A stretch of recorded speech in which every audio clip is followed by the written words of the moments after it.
Okay, smoking bacon part 2. We just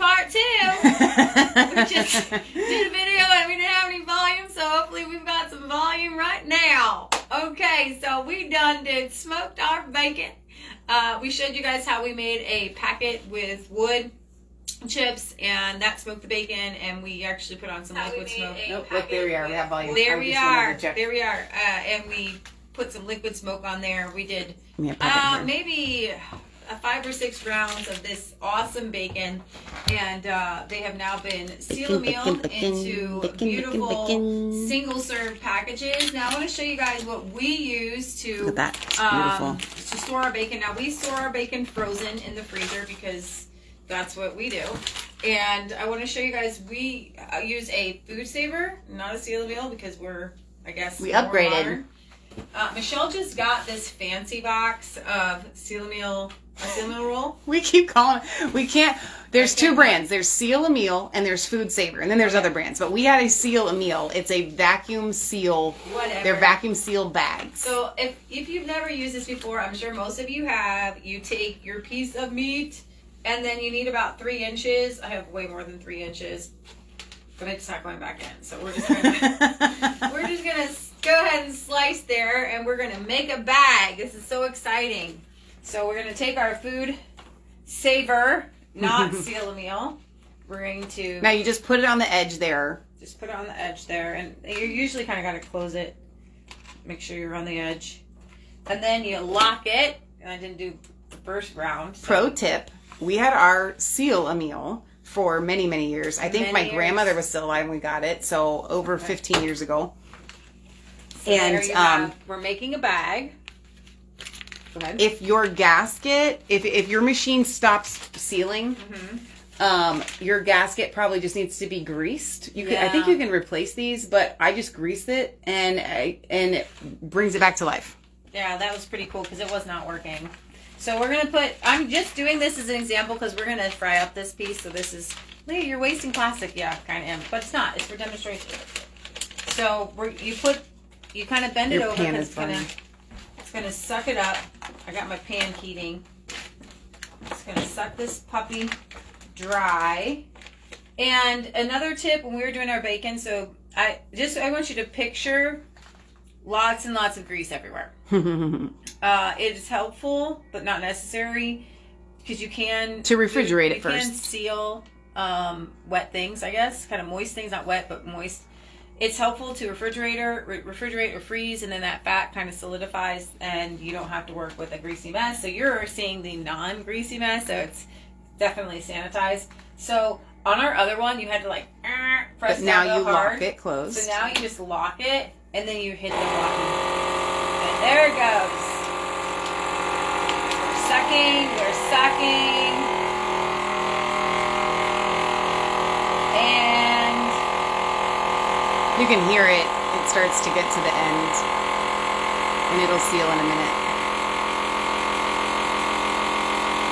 Sucking and sealing. It'll go. And there it goes. We never said it was quick. Quiet. Quick or quiet. Quick or quiet. Okay. Oh, there you go. So now we have our piece, but guess what I'm going to do? Because I'm going to show you how we're going to cook some. We're going to open this back up. And we are going to show you our bacon cooked.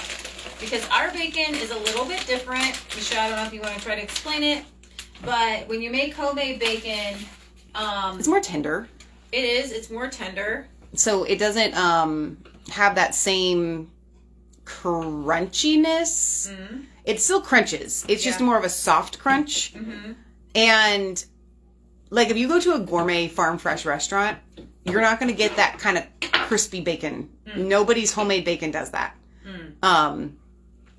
And a lot of gourmet chefs will seek out this style of bacon as opposed to the standard hog that is raised strictly on grain and gets fat really, really fast and has kind of a perfect marbling of meat and fat to make the classic kind of hickory smoked bacon that you get from the store. But speaking of smoke, Michelle, you can smell.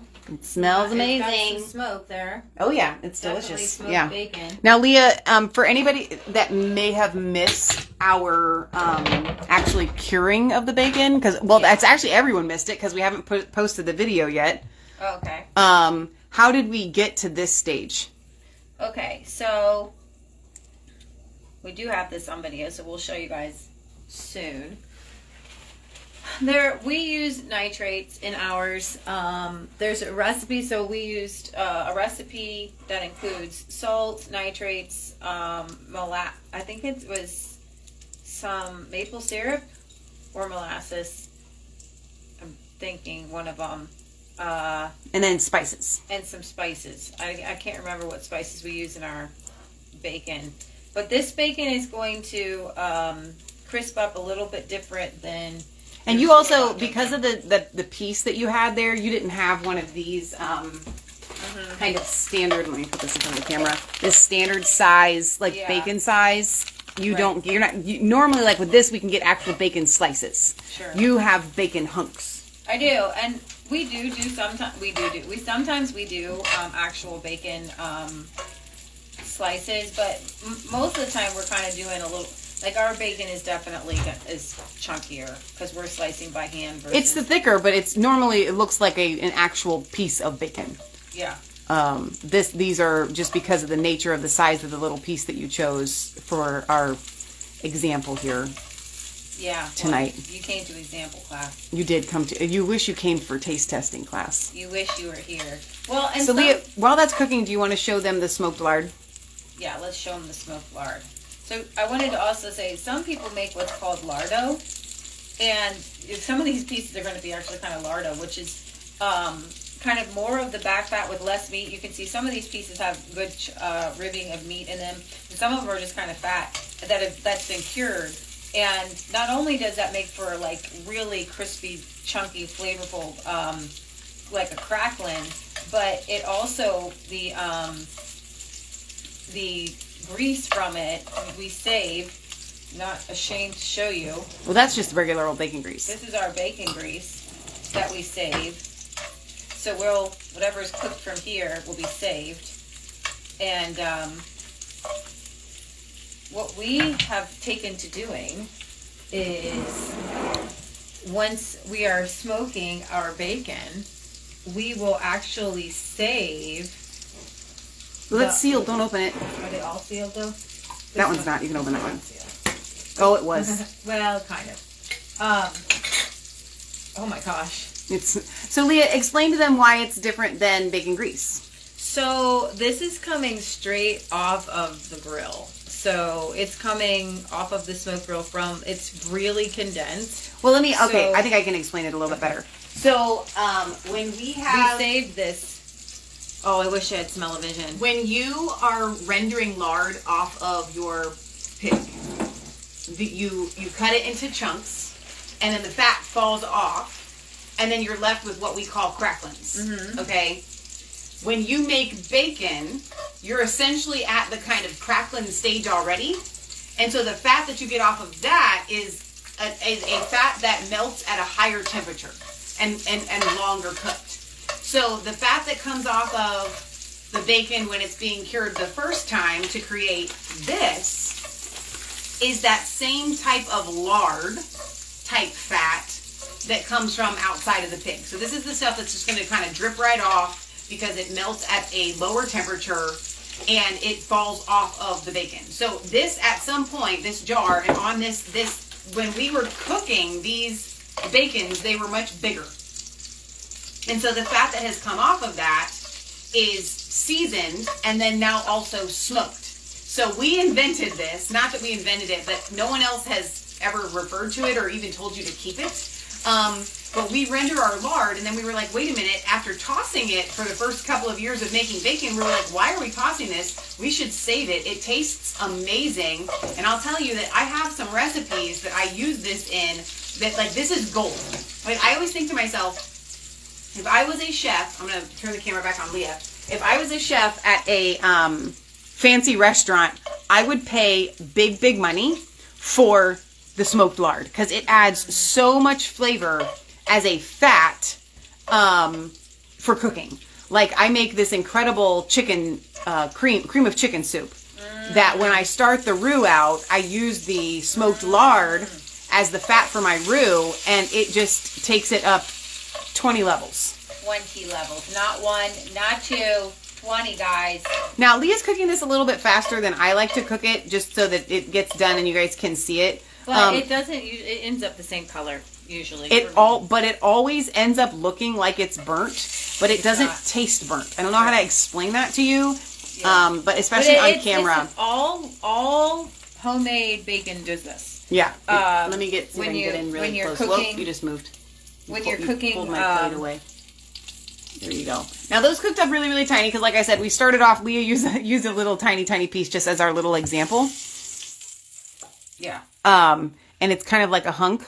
Make sure you turn that off there. But they're super flavorful. You're back away. This one is like a meaty piece right here. I'm gonna try to. Ooh, it's hot. It's hot. Hot. Don't burn your mouth. I think everybody liked it for the sake of the camera. Here, oh yeah, when they came. It's super intense. So I will say this: it's so jam packed, full of flavor. You do eat less. Mm-hmm. So you don't need when the rest of us look at bacon at the store. It's like I could eat 10 slices of that without even not this stuff. Right. It's very rich. It is in flavor, and so you can't eat like a ton of it, which I think is a good thing because it makes it last longer. Right. And go farther, but. I don't even like regular store-bought bacon anymore. I don't either. Now that we have had our homemade bacon. This stuff is so flavorful. It's so rich. It's so, well, and I know where it came from, too. The Happy Pigs. So I love it. Leah, do you have a problem with the nitrates? No. And you want to tell them why? Because I don't. I don't know. I've always done it. You can use celery instead.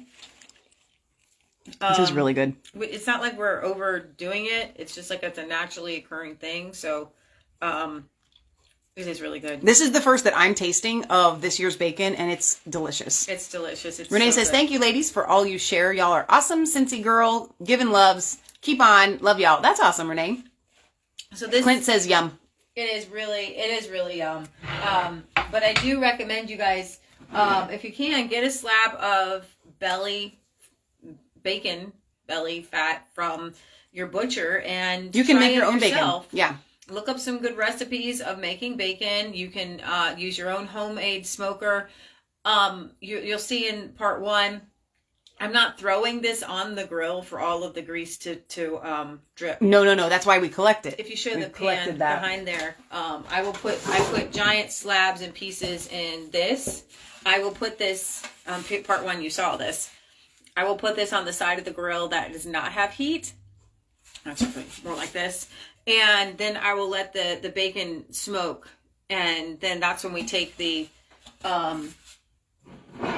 awesomeness and we pour it off. And we've been saving it ever since. It's been awesome. So since this has been opened, we'll put that in the fridge because it does. But if you put a lid on them while they're still hot, then they seal up. Suck down and they should be good. Leah, where should they tune in tonight?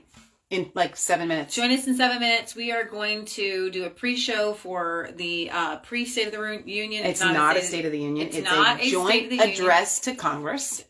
It's a State of the Union. It's not a State of the Union. It's not official. We're just going to talk to Congress. Reagan started it. A joint Reagan address. Started it. It's a joint address. That it's laying out what the plans are, whereas a State of the Union is looking back on what has been. So is that like the first year then?